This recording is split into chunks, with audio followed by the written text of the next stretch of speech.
ready to take your investment game to the next level? Introducing Digital Investor, your ultimate guide to mastering the digital marketplace.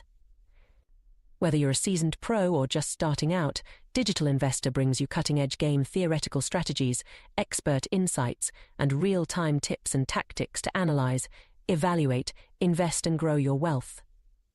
Don't miss out on the digital revolution. Visit www.nickblacknex.com and start your journey with Digital Investor today.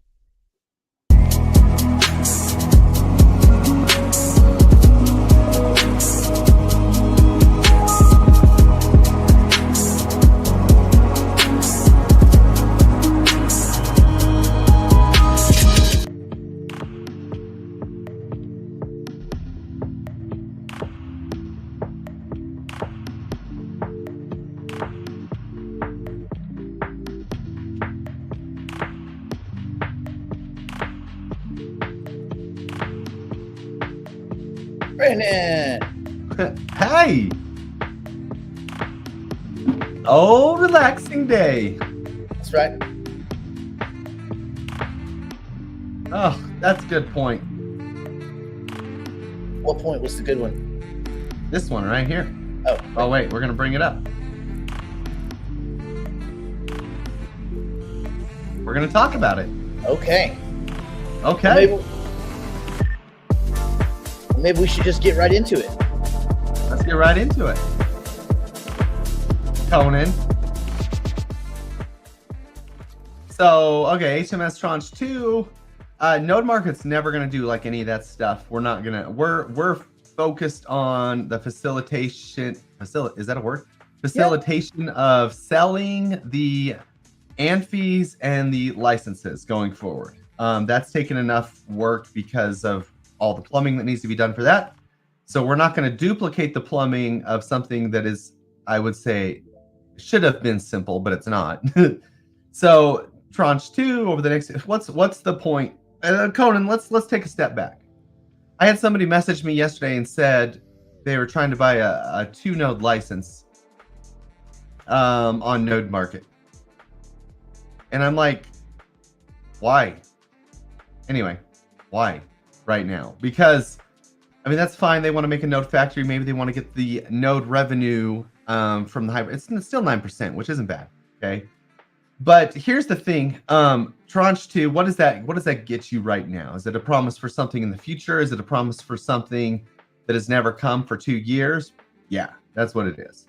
So I would say, and I think we've mentioned this before, that I don't know how many more steps I would take until something starts to be delivered. My proposal that I have written up for Hypercycle is to simplify everything, do nothing. After you've created your node factory and gotten your fee, do nothing. It's like Patsy G says here, sick of all the technical issues with the HMS onboarding. I am too. I'm tired of it. There should be no reason that this is as complicated as, like, this is just too much. Like, too much, people. Like, you guys and us, like myself included, have done enough to where we should be able to just, hey, we invested in this. We have our node factories created. Get us a pool. We'll collect our USDC revenue as this thing rolls out. That's it. Okay.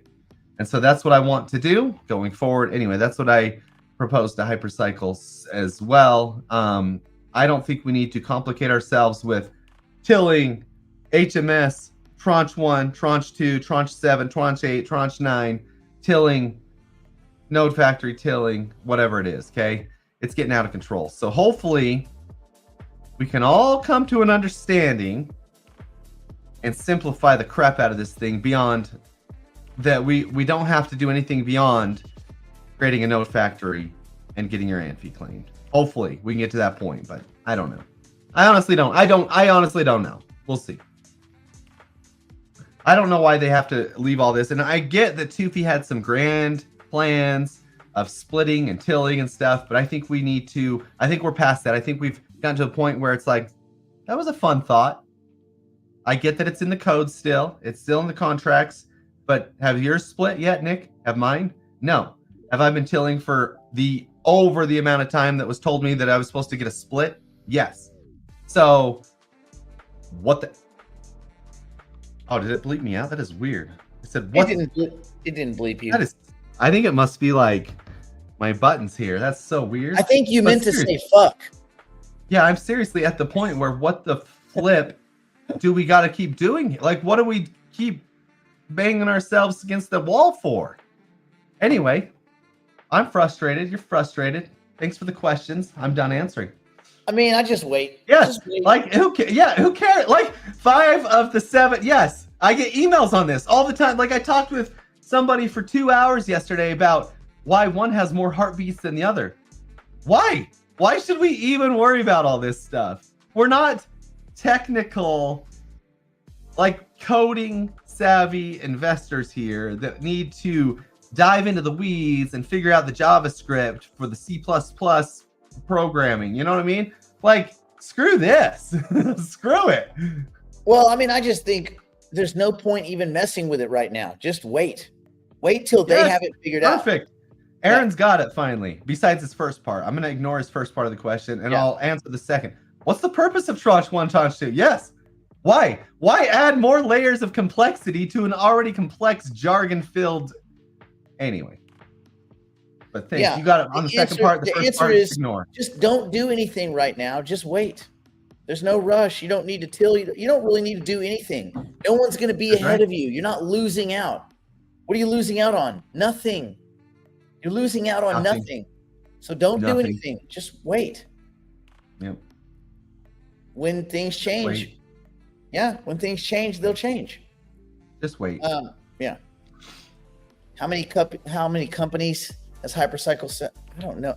How do you guys think we would know any of these answers? Any more than I know your social security number, Chris? Like, come on, man.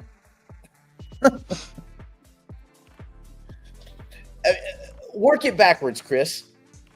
If they had signed a bunch of people that were using their compute services and they were running queries and all this, don't you think the nodes would be making money?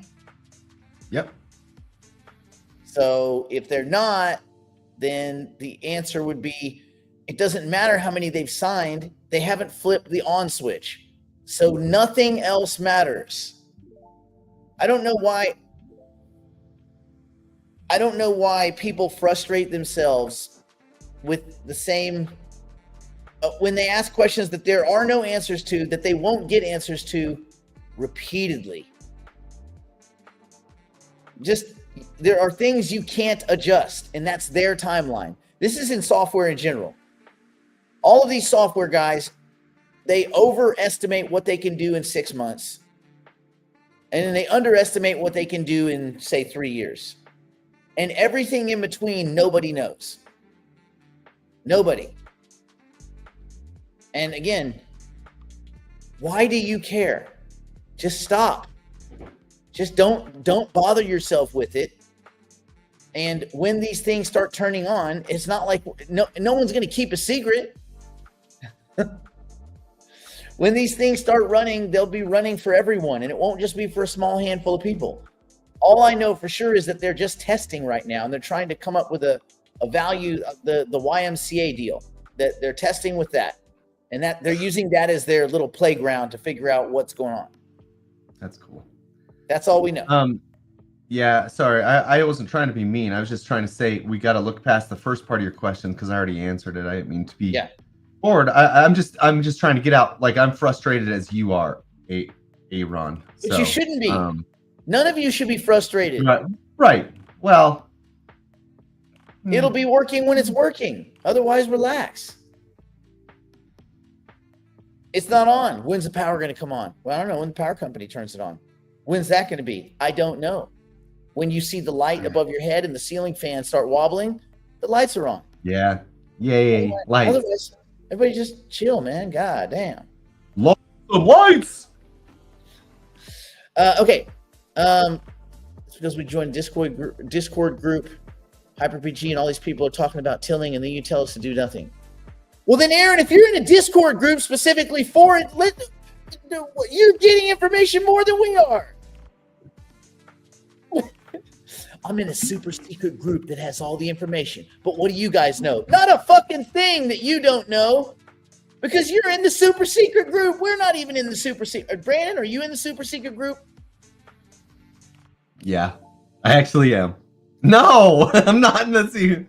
Well, I'm in a different super secret group, but mine's more level-headed. You guys may know more than we do. All I'm in on, the only conversations I'm in on are investment related conversations. There's like game theory type stuff. It's not. Is node 604 on? And did it make 14 cents yesterday? No. They're trying, I think they're doing testing to try to figure out what a node is actually worth so they can value the company correctly so that investors can blah, blah, blah, and all that other, which I think blah, blah, blah. Which I think is bullshit too. I think they should be focused on just getting the ecosystem turned on. But you know how it is when companies get into raising money mode, that's the whole, they're totally consumed by it. So, but at least all the people that work in the development side just keep developing, because those guys are never allowed at those meetings, which really those meetings are all toofy as far as I understand. So it's weird. Anyway, doesn't matter. And you know what? And they don't really consult me on the money stuff either. They tell me what they did after they've done it. And I say, wow. Yeah, I see. I say, I don't know. I don't know if I would have done it that way. I don't know if I would have gone in that direction. And they're like, oh yeah, no, okay. Well, that's what we did. I'm like, cool. Why did I get invited to this meeting? So that you can tell me the things that you already did and the decisions that you already made. So we are powerless. We are just we're just worn down cogs of the machine. We don't even have the ability to stop it. We can't start it. Yeah, Caleb, but I'm not in a super secret group. Jesus, man. This is the crypto version of Are We There Yet, Brandon? Yes. Yeah, we'll be there when we park. Oh, looks like Disney World burned down. Let's turn the car around, kids. All right. What else do we got, Brandon? What's going on in the real actual world?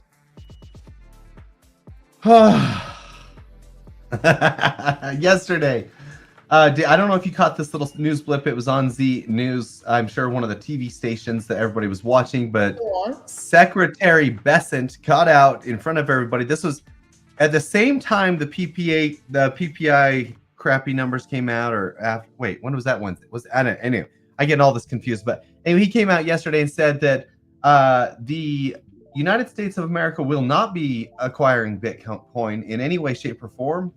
They will use their prior methods for confiscation, and they will hold that Bitcoin. So anything they obtain illegally is the Bitcoin strategic reserve. Anyway, the Bitcoiners went nuts, obviously, because they're like, wait. You promised a SBR to all us people, and this is where we sit. And so then after the conference, I think somebody's like, hey, we've been lying. We've been telling the American people that we're getting an SBR. You got to keep that story going for a little bit longer. Anyway, so then he gets on and he tweets, Bitcoin has been finally forfeited to the federal government, will be the foundation of the strategic Bitcoin reserve that President Trump established. So he's like, that SBR. Oh, yeah. The stuff that's been forfeited, that's the start. That's the start. Okay. And then in addition, Treasury is committed to exploring budget-neutral pathways to acquire more Bitcoin. He's like, but yeah, we're still working on some pathways. I mean, forget what I said on Fox News. Forget what I said over there. What I'm saying is, let me re-clarify. He kind of looks like he's confused anyway. He's walking it back. That's okay. He's walking it back. Sure, he's walking it back. He's got to remember. Now that you remind me, we are doing that. I mean, I know I said we weren't, but we are. We're good.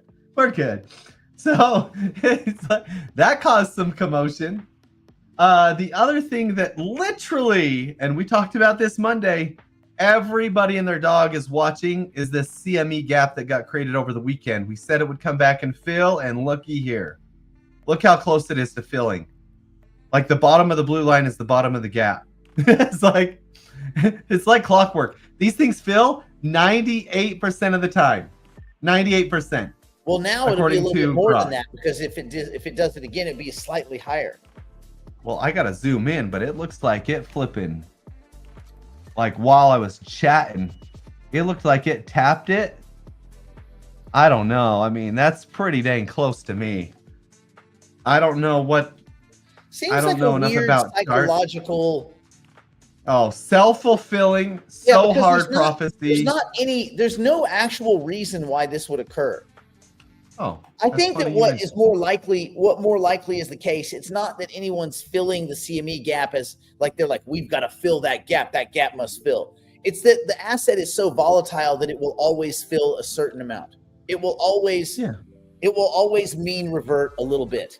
For people thinking that they can trade this, I would be very careful, because maybe 98% of the time it's filled, but you could have been left on the sidelines for months as it went up and then came back down and went up and came back down. And you could really get beat up if this is, if again, TA, if this is one of the ways you trade, you will get fucking destroyed. Oh yeah. This guy said just what you just said. If you can find a person who can explain with pure logic why a CME gap should be filled, I'll give you $500. But save your time. You won't find anyone. It's complete BS. Self-fulfilling prophecy doesn't count as an argument. He's right. He's dead right. Like, there's no logical reason. There's nobody pushing the button to be like, we got to sell down to this. It just fills. I don't think it fills. It's just a volatile asset. That's like saying Ethereum's going to come down $100. Ethereum always comes down $100. That's like, yeah, it's like those guys that predict the price of Bitcoin. We're sitting at 120,000. They're like, I'll bet you by the end of the year, Bitcoin hits $120,500. Bold prediction. Yeah. Like, it's gonna like bounce. Like, it's gonna wick that today. You know. Yes, I would just be be careful of that. The other thing that I did want to discuss. Bullish is the Peter Thiel's marginal fraud. His bullshit exchange that no one uses. I use Bullish. I use it for everything. You've never used it. I use Bullish. I have a decentralized Bullish wallet. Bullish. I have a Bullish credit card. What else do they do? I don't even know what they do. And I said this in the chat. I've never heard of Bullish until a week ago when they started saying we're going to do an IPO. And I'm like, Aaron, how did you get 33 a share when it priced at 91? The IPO people got it at 33 a share. So you got it. So if you were able to IPO, you got in at 33 a share. All those guys did. So that's like if you bought it yesterday, I think it's locked up. Yeah, if you bought it yesterday, you're at 91 or more. You didn't buy it at 33. You had to have been given an allocation. Yep. Yeah. Well, good. That's awesome. Will it be? Will it be there in 30 days? I mean, let's check. Let's check Circle. Let's check Circle. Circle. Whew. Yeah, it's doing good. If you got in the IPO Circle, you're still doing good. Like, this isn't Circle though. That's true. This is not Circle. Circle. This is an exchange that no one had heard of until they just said they were going public. Fucking nobody. No one uses this shit. I don't know, man. Is it one of those deals? Is it one of those deals where you really are locked, or if you sell, you're punished? How do they punish somebody who sells? Like, come to their house? No, they can make it where you can't get any other early allocations. Oh yeah. Then I would sell. No. What's Bullish at right now? Is it even listed on this thing? Bullish sentiment. Bullishes. I don't know if this is it. Oh, this is it. So it's at 70. It traded as high. It started at. Oh, this one's gonna dump. This one is gonna dump so hard. Oh yeah, this one's game over right there.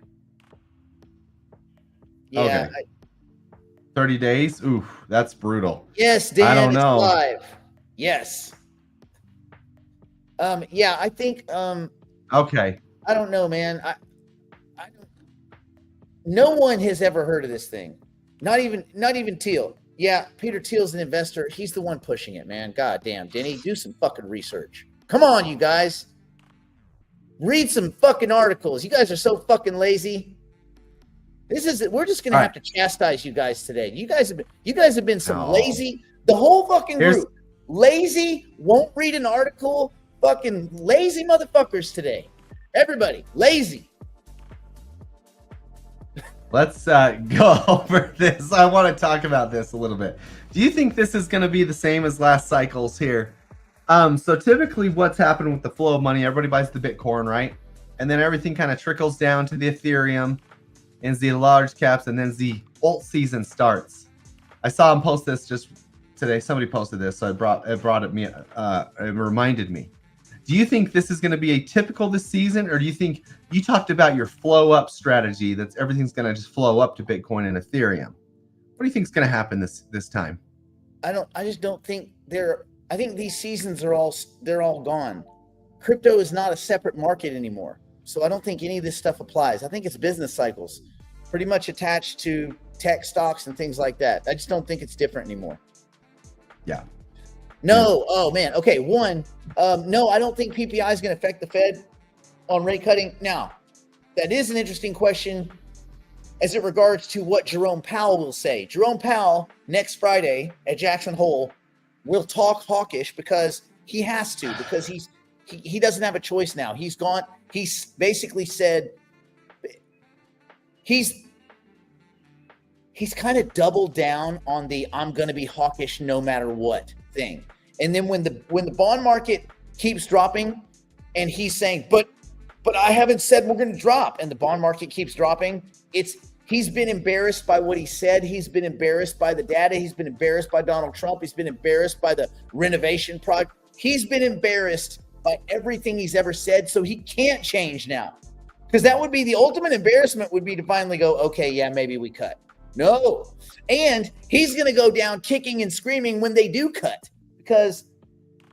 So real quick, PPI, the only thing that really went up on PPI had nothing to do with tariffs, like zero. It was, I think the biggest mover was portfolio management fees. Does that sound like a tariff related problem? Portfolio management fees, 5.3%, I think, or something like that. So no, I don't think the PPI was, I don't think anything in the PPI stood out that was all that kind of interesting.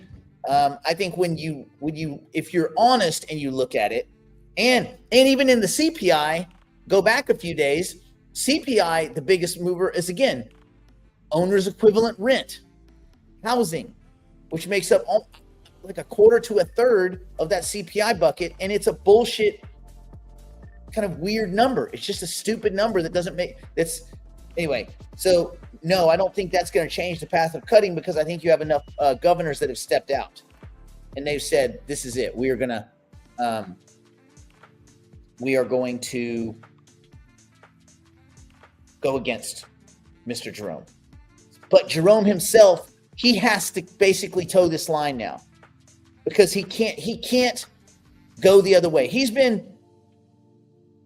trying to talk up this idea of tariff-related inflation for almost a year, right? So when the tariffs were announced to when the tariffs were implemented to 5 months into it, and nothing, not a fucking dime. Not yet. He said, well, not yet. I got to wait longer. What do you mean wait longer? Motherfucker, you're out of office in 9 months, 8 months. You're no longer the dude. So he has no choice. He has to keep being hawkish. He has to keep saying, we want to wait. It would be prudent for us to wait. The economy is solid. What about the jobs numbers? Whoa.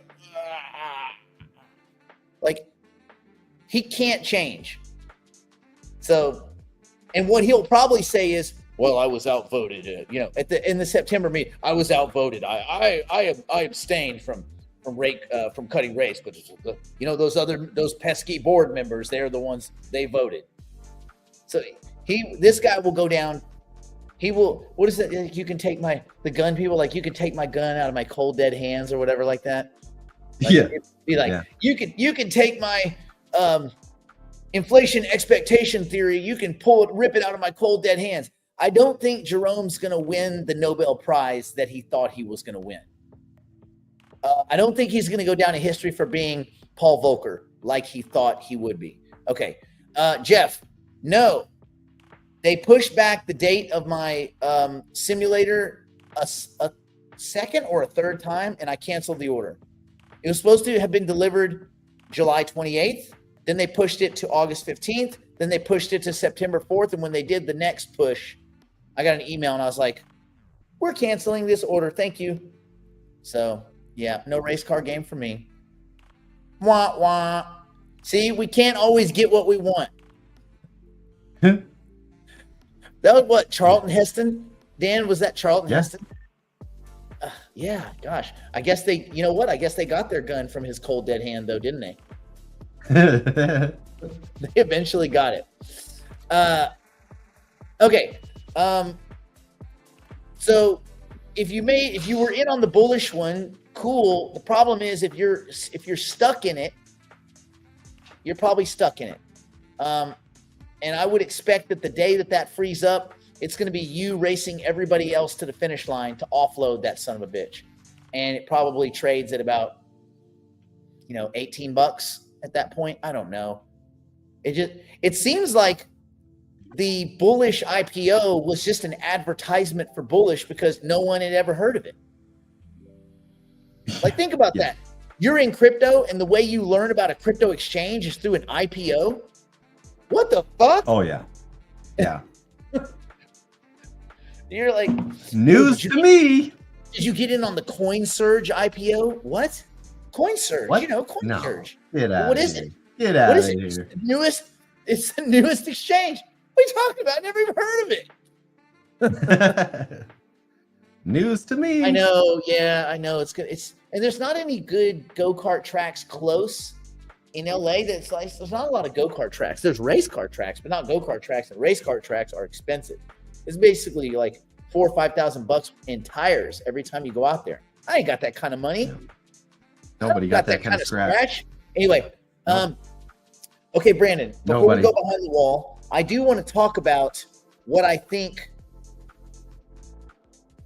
his douchebag pals Jackson Hole speech next Friday means for the setup, especially for those in and around the options market, and maybe how you should kind of play it. Okay. We should talk about that. Yep. Yeah. We should talk about, I've been getting a lot of people recently saying, I have an extra so-and-so amount. What should I buy? I just want to get, just like a quick 4X or a quick 3X. What should I buy? So I know that's stupid. That is stupid. But we're going to look for what would we guess for the next, a quick 3X or a quick 4X. If we were in so that's what we're going to do behind the wall. But that is stupid. But can I cheat? Anyway, oh no, we'll get to that behind the wall. I'm just saying. Is it really cheating? Is it? Anyway, let's go behind the wall and then we can talk some stuff. If you guys are not going behind the wall with us, that's fine. But listen, man, listen. Do your fucking research. You guys need to quit being so fucking lazy. If you're relying on us, two jackasses on YouTube, for research, you guys are fucked up. This is a public service announcement brought to you by people that want you to stop being lazy. Thank you. This message is paid for by the committee to re-elect Donald Trump. We're going behind the proverbial wall now to continue the broadcast privately for the digital investors and digital private clients. If you'd like to join us, simply go to nickblacknext.com and subscribe to one of our plans and immediately take advantage of our library of tools, tactics, and information. It's all designed to help you learn, grow, and manage your portfolio like a pro. Join us now.